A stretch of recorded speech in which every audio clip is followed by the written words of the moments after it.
Ray, what's going on in Europe is somehow amazing to look at, the document, the NSS, Trump's NSS, National Security Strategy. You see some sort of desperation or panic in Europe. And here is what, the NATO Secretary General Mark Rutte said. Russia's next target. And we are already in harm's way. When I became NATO Secretary General last year, I warned that what is happening in Ukraine could happen to allied countries too. I fear that too many are quietly complacent. Too many don't feel the urgency. And too many believe that time is on our side. It is not. The time for action is now. Conflict is at our door.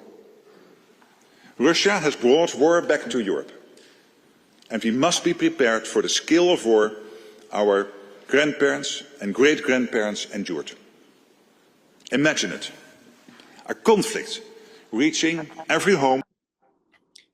Ray, the time is not on our side, and the time for action is now. What does that mean? It means psychological, political babble. Rutte is speaking in the tradition of a changed paradigm. It's all emotion. It's drama. There is no rational calculations here. I mean, there's no acknowledgement that Ukraine has lost the war, for example, as a small little detail. It shows that NATO has really collapsed into pretty much irrelevance. And the real, it's sort of a fortification of the notion that many of people, including I, got after the last NATO summit, where Rutte said, "Oh, Daddy's here. Daddy's here. Now we're okay, Well, I said at the time that Daddy is a philanderer. He's also a deadbeat, right? And for those who maybe our audience don't know what a deadbeat, that's a guy who doesn't pay child support, okay? So, I think it was a good analogy. Anyhow, that's the same Rutte who presided over this, what I think, and mark my words, was the last NATO summit, okay, a couple of months ago. And what was also distinctive about that? Well, the previous NATO summit said that Ukraine had an irreversible path toward NATO membership. What did this one say? Nothing. It was a tenth of the size of the previous one. It didn't say anything. So, and then of course, if I needed to add to this, well, I will add it. The last NATO ministerial last week was, for the first time that I can remember, I've been watching this for decades, the U.S. Secretary of State decided he wouldn't show. I wouldn't show? With all the other foreign ministers there from NATO? Yeah. What was his excuse? Did he have to go to his granddaughter's pageant for Christmas, or was he, no excuse. His people said, he goes to a lot of meetings. He can't go to all these meetings, for God's sake. So it was deliberate snub. Now, what's the outcome of all this? Well, the way he's speaking here, I was real little when Adolf Hitler made his speeches. Now, Graham was a lot older than I am, so he could. And my mom and dad wouldn't let me listen to them because I was only between 1 and 5, okay? But I've heard a lot of them since. And I've heard George W. Bush in his painting of dark, evil, and light, And I listened to Rutte, and I'm seeing vestiges of this kind of approach, which is to the emotion, not to reality. And if it weren't the fact that it led to World War II last time around, I dust it off, but my God, you have to take it seriously because there is no free media in Europe, and most Europeans, like I dare say most Americans, don't know how Ukraine started, how the war started. I'll just say one more word. My good friend uh, Scott Ritter, he made a remark 3 years ago. He said something like, the Russians are going to win, and that's probably a good thing. Okay. Whoa! Wow! You got all sort of flack for that. Why did he say that? Because you knew damn well that this was provoked by NATO. And Scott comes out of the same paradigm I do. When you see somebody provoke a fight, well, you don't want them. You don't want them to win. And it was NATO and Biden and all these guys that provoked this fight. It was not unprovoked. It was not full scale. There's doubt as to whether it was illegal. All these code words. Okay, so in defense of my friend Scott, he's for the underdog. He's for the guy who's been provoked. And, that makes a certain amount of sense. And as things eventuate, I think we'll see that people who could see that this was provoked and needed to be handled by the Russians, that they had no other viable choice, which I've been saying for years, I true to be true. And the Russians of this world hopefully will go into the dustbin of history rather than start World War III. Graham, go ahead. No, I'm not sure. I mean, this is a fascinating development, and it's a fascinating document. It has lots of questions that Ray has already raised.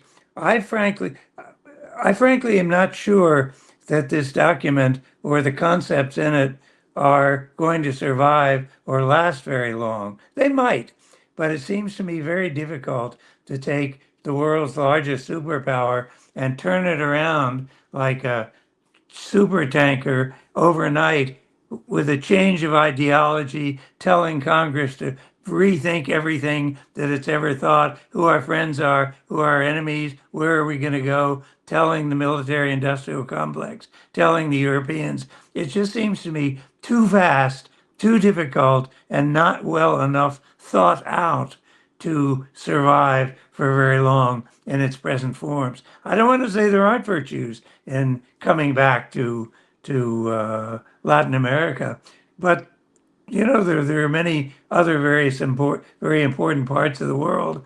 If he had said we're going to turn to Asia, not in a confrontational way, but to be associative way, I would have thought, yeah, that makes a great deal of sense. But to come back to Europe, up to Latin America, and your first act is to declare war and maybe try to steal the assets of Venezuela. It doesn't look to me like it has any coherence for the future. I could be wrong. That's just my opinion. No, I think it's too much to expect from Trump to have any coherence. I mean, we're against regime change, except for Venezuela, except for a couple other places. So, yeah, I mean, people talk about chaotic. Well, it is chaotic, but you have to deal with that, all right? I think that something you put your finger on there, Graham, the secrecy, the fact that no reporter, no journalist, nobody had a chance to follow up on that September 5 Politico article, which was dynamite. I mean, it predicted what was going to come out just last week. And so why that secrecy? I think that Rubio, who would have been fast to tell his European ally, oh my God, this guy's going crazy, this Trump, do something. Rubio was told to shut the hell up, right? We're going to do this thing.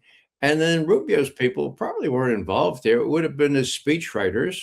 There are a couple of good ones. One works for the vice president. And it was literate, as I said before.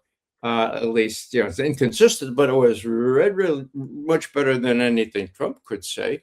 So, we'll have to see. And you're right in being very skeptical that you can turn this aircraft carrier around in so short a time. But I think that accounts for the secrecy with which this was prepared.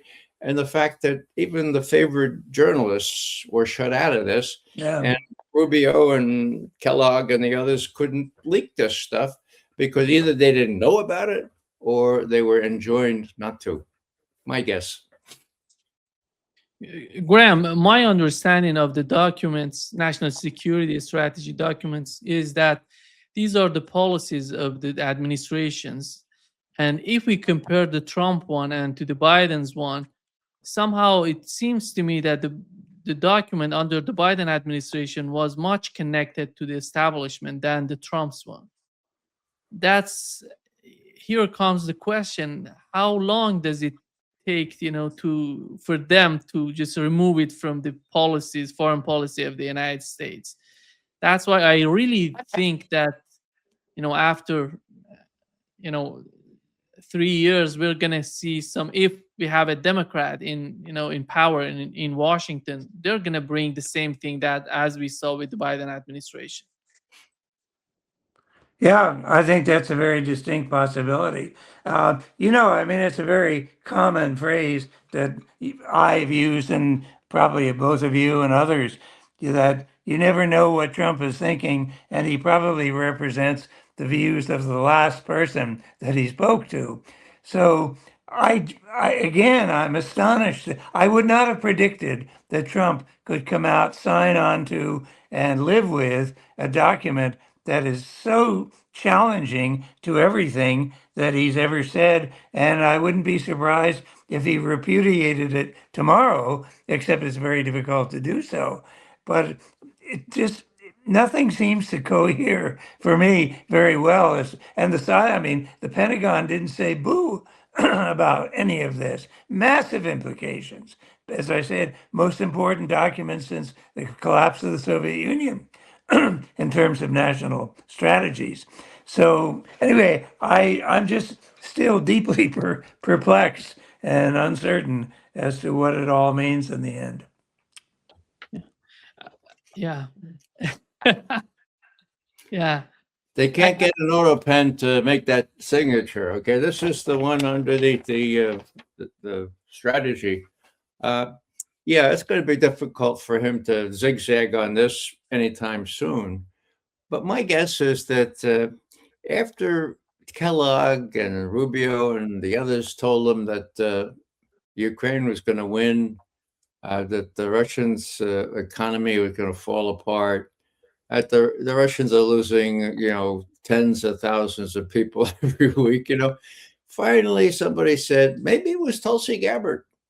Where has she been? Well, she's been, in the under the woodwork, but maybe she's been saying, look, Mr. President, your predecessor was told that the Russians had already lost in December of 2022.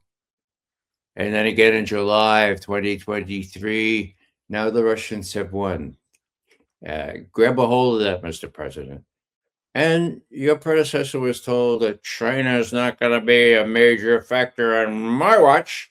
And all these war games we've run against China, they beat us within 3 days, and our Navy is no more. So maybe we need to be a little bit careful here. And we also have trouble domestically. So let's flex our muscles and beat our chest where we can, where nobody serious is going to. Well, you say, well, there's no national threat there. Oh, that doesn't matter. We'll make believe there is with trucks, with drugs and stuff.